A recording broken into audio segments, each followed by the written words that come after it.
Thank y'all for being here about a watermelon couch. Isn't that fun? Yeah, my name is actually Adrionna. Adrionna came from James. He started calling me that, and I'm like, okay, I'll rock with it for now. But yeah, my name is Adrionna, and this is James. James and I met about 10 years ago in a grocery store in West Oakland at Mandela Grocery Cooperative. I was the owner of that store, and James was a customer of that store every single day. And I loved looking at what James put in his basket. It's like, this man looks like he can cook. What is he cooking? So we started talking about those type of things, nutrition. You know, you see somebody every day, you get comfortable. He would come in with his art clothes, his smock with paint all over it, and I learned that he was an internationally renowned muralist. And I said, we need some artwork done. And after a few conversations, James says, yes, I will work for food. And I said, this is a co-op man. And from then on, I've just been, I guess I can say I've been in love with James. Yeah, we've been kicking it ever since. Yeah, we've been kicking it ever since. So yeah, it's an honor and a pleasure to be in this space, being in the arrival point and the departure point of Black spaces, reclaim and remain, to celebrate, honor, and give reverence to Black farmers on a watermelon couch in Black land. Is just such a trip. So thank you for being on this trip. Thanks everybody for being here. And then secondly, happy birthday to my sister, Brooke, because it's her birthday today. But I would say that me and Adriana's friendship really started at the grocery store. And it's just been coincidence after coincidence of us coming together and like collaborating on stuff. So when I had this opportunity, I was just like, who could I talk to? And then I thought to myself, like, man, I'll talk to the very first person I've interviewed on this couch and who's been instrumental in really making this couch process happen. And so that's why we're here today. So thank you for sitting on the couch and chopping it up. You're welcome. The spiritual quality of Black land, it has always held a reclaiming and a remaining. And paradoxically, in order for that to continue to exist and thrive for the greater good, we all need to become and continue to be transformers. So we need to be transformers and we need to be transformed. Transformation often comes out of improbable circumstances.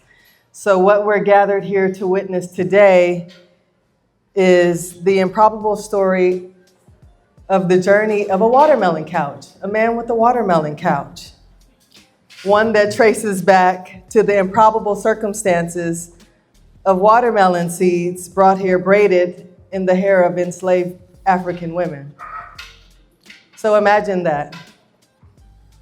Imagine those seeds in the journey they took to get here, and us sitting on a watermelon couch. Something about this couch, as you notice, it is a couch, it's functional, we're sitting, it's comfortable, and the buttons on the couch are seeds. So seeds are a clear through line of this watermelon couch's journey. And James, will you please take us back to the beginning of the journey of this couch? Yeah, what inspired you to create the couch and how has the journey transformed you? Yeah, thank you. The seed of this project is really myself wanting to be a successful artist. And if I speed up like my whole lifeline or whatever to the present moment, it was the summer of 2021. I had quit my job as a labor organizer for SEIU.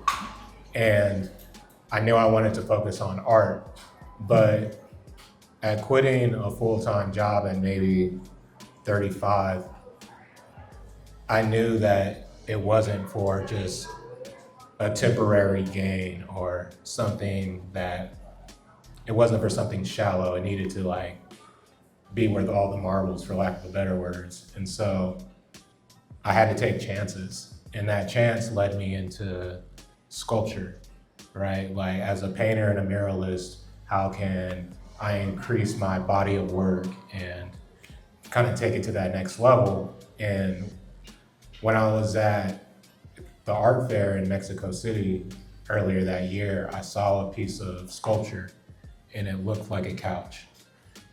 And that's just because it was upholstered. And I said, wow, like based off of my abstract work, this really resonates with me.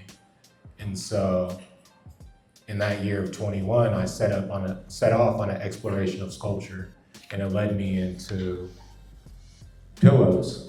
It led me into shapes, which I soon found out was just an expression of upholstery, typically applied to cars.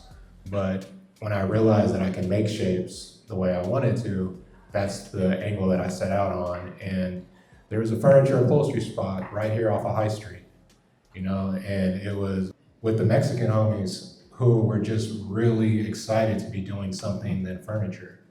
And so I came out with abstract shapes, and I was actually able to do an installation at the Black Joy Parade.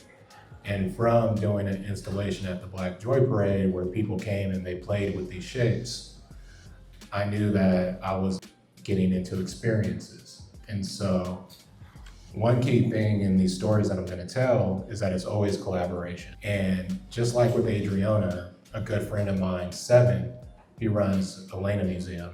And Elena Museum is a cultural org where they do tons of art installations. And so it's always for the individual that wants to create. And so Seven approached me and he said, hey, I'm doing something for Juneteenth. We want you to be a part of it. And so I said, sure, no doubt, I want to continue this sculpture and installation. But I was out of sculpture and installation money.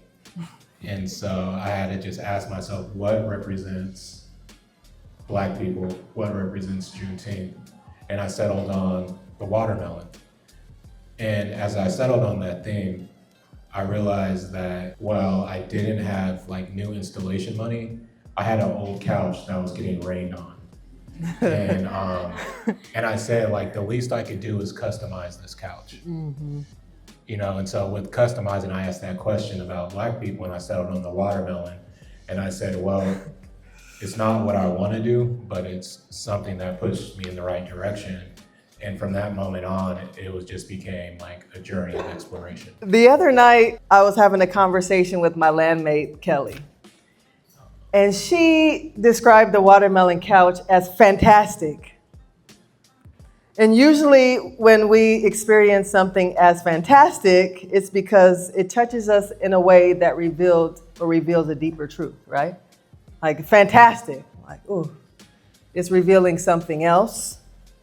Like sitting together on a watermelon couch, a symbol that was once used to humiliate us, can actually, reveal the depths of our true nature, mm-hmm. Right? So yes, it's fantastic. Actually, this couch is one of the greatest inventions of my lifetime. How has the couch made space for stories that might not have otherwise been told? And I've seen some of the stories. I've actually been with you on land with some farmers that talk about some things that I never heard them talk about. I've been in a relationship with farmers for a long, long time. People pour out their hearts on this couch. Mm. I've seen men sitting next to each other real close crying on this couch. Yeah. So I don't know if you want to tap into any of that or just... Well, I think it just goes back to the energy of this project. And I'll really just give a shout out and a thank you to Oakland and community, because as a teacher in the after school program, I did my first murals at Bret Harte Middle School. Going to Mandela every day, I directly participated and learned about co-ops. Working at a labor union, I learned the power of worker power, group power, and telling members stories. And so these are all things where the community and the soil of Oakland is super rich. Mm-hmm. So all the while that I'm progressing as a visual artist and teacher and just being a person, I'm really gaining these gems of just being a community person. Mm-hmm. And when I made this couch, it was okay, this is dope, it has a great response, but I need to get this in front of people. And so as that led me to taking on this road trip, it was really the essence of everything that I learned from coming out of here in Oakland and telling these stories. And I think that's the ability to do that is the spiritual nature and the personal nature of just connections. So that's kind of like the biggest takeaway from this interaction of speaking to so-called strangers. Hence, one of the greatest inventions of my lifetime, this couch. It's beautiful. From what you've heard on the journey in the fields, what does climate resilience look like for Black farmers across the country? You've been on the road for 3 years. So across the country, especially in the face of ongoing land dispossession. And for those who may not know what we mean by land dispossession, so dispossession in this context is land that was stolen again, another time over, and taken away by racist systems of power. So for example, the discriminatory practices within the United States Department of Agriculture through racial terror forcing the migration of Black farmers and landowners off their land. And also another example is unequal access to credit, loans, and disaster relief funding. So again, to repeat the question, from the stories you've gathered over the past 3 years, what does climate resilience look like for Black farmers throughout the country, as you can speak to them, especially in the face of ongoing land dispossession? Man, so I just want to preface this answer by saying that I didn't know anything about agriculture. I made this couch thinking conceptually and thinking more like narrative, but I had no idea what agriculture really meant. I didn't know Black farmers. I didn't know farmers. And mind you, I'm from Stockton in Sacramento. It's nothing but farms. But I've never been on a farm, truthfully, I live right across the street from Lodi, and it's no, it's racist. Don't go over there. Mm-hmm. So my concept of farm, I didn't approach this from a concept of farming, but when I met these farmers, I just realized farmers is a code word for entrepreneur / do everything yourself and figure it out. Because farmers are dealing with problem solving on a life or death level because it's dealing with food.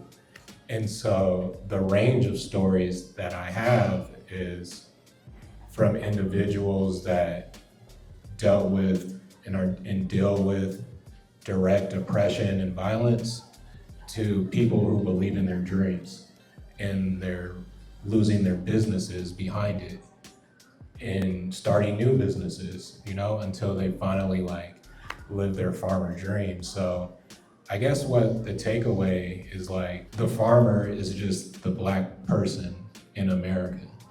The Black farmer is still the Black person. And some of the craziest stories that I've heard was, and this was in 2003, is that they're doing studies in the Mississippi Delta because the Delta has the closest similar climate to the Central Valley. So even 3 years ago, they're already looking at switching up all of the productions to mimic the Central Valley. Interesting. And I learned that in Mississippi. I was in Maine where I met the senator, one of the only 2 senators of Maine. And he's this Black dude. And he actually is working on a right to farm, a right to save your seeds, because in America, it is not a legal right to grow what you want to grow. You feel me? So it's these are just notions, the farmers are doing everything, the Pigford Act, it's historical discrimination that's been going on for years and years. And they're fighting the USDA, they're fighting the government. And so this fight and this tug of war and this right to exist is something that's ongoing, and Black farmers are, at least by and large, disenfranchised, but still finding ways to succeed. So all sorts of stuff. Yeah. I've heard so many farmers say, by the grace of God. So I would say that like there's a few like gems and pillars that I'm really trying to narrow down as I move forward with this project. And the first one is the artist journey. Like, how many of you all identify as artists or creatives? Okay, that's like half. Raise your hand. So, like, even for those that don't, another way of saying it is the hero's journey. And we're all our own heroes and we're all on our own journeys. And I think that what I did was go around the nation and be part of community. And now I have all these connections. And as my friend broke it down to me, I did it with the couch. But it could be anything, you know? So it's like, I use the couch, Adrionna uses co-ops, we do book designs and content and educational content, but we're kind of like walking this path and watching the solutions appear. And so I'll tell you guys this story since this is maybe the largest crowd I've spoken in front of. So my second road trip, I'm ready to hit the road. And I just bought a van for $3,000 out of the Fruitville that has like 240,000 miles on it a week before I left. And I left with maybe like $800. Day number 2, my car breaks down in the desert in Kingman, Arizona. And I had insurance, I had AAA. And so they came, and thankfully I'm 15 minutes out of this town. Mm-hmm. I randomly choose this hotel, and I'm stuck on a Saturday. This is day number 2. I'll get up in the morning to have tea, to go like get hot water. And this lady walks up behind me. She's real chatty. She's going to get like breakfast, so we end up chopping it up. She's like, "Can I pray for you?" I'm like, "Of course." I tell her my story, I bounce. I'm on the computer working later that day. There's a $2,000 donation. And it came from that lady. I didn't know that part. And she bounced, her name was Delphi. And so, mind you, I chose this spot randomly, is where I met her. The next day comes up, I'm right around the corner from the mechanic, the auto shop. Turns out my thermostat blew. They got the part. I go, bounce, come back, they got the part. Get in the car, the battery light's on, like the alternator's dead. And it dies right away. And they got the part. And so, as I'm taking off, I'm realizing that like, I was pushing to go, and I just got stopped. Mm-hmm. And then like provision happened. And that was the energy of that whole year and of this whole trip. And so these are the things when I talk about the artist's journey, where it's like, yo, sometimes you gotta do some stuff that only God can work out. And sometimes you gotta do something where it's okay to fail. Like you're supposed to fail, because that failing is gonna give you more information about how to push forward. And so if I can do it with a couch and a cell phone, you feel me? Because that's all this is. This is a cell phone, a couch, and a quality van. Like everybody's individual artist journey is like, y'all should do that.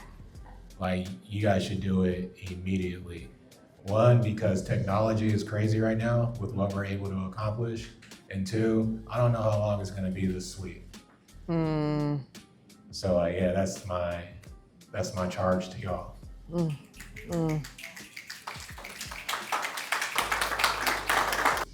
What was like a common thread, and what were some different threads from regions? Yeah, so she asked about me traveling through the different geographies with the couch, common threads and differences. The common thread is that there's one of you in each part of the world, but not just the world, but like the states. You know, like whatever you do, whatever you specialize in, whatever community you're part of, there's one of y'all in Mississippi, Detroit, Virginia, New York. You know, like that was the craziest part, is like you asking like how I was talking to all these people, because it felt like I was talking to the same people.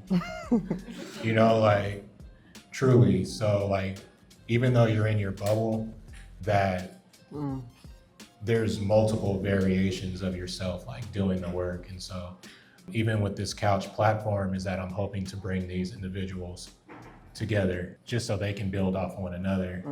And then the difference is that regionality is real.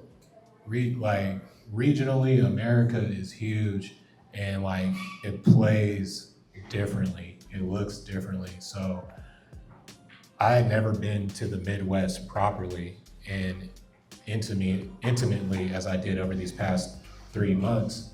And it's like, people in the Midwest are really different. You feel me? Like people in California, people in the Bay Area are really different. Like you do not have this crowd in St. Louis.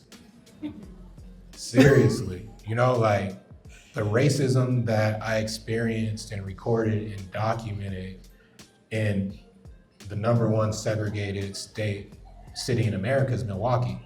#2 is Chicago. You know what I mean? So it's like the lowest literacy rate is in Mississippi, but the highest like sex trafficking rate is in Oakland. So it's not like it's better, it's just different. And I think when we look at the politics and everything in the media, they juxtapose it as like it's blanketed. But it's like, no, those people out there, like I was in Iowa, you know, like there's people in Iowa.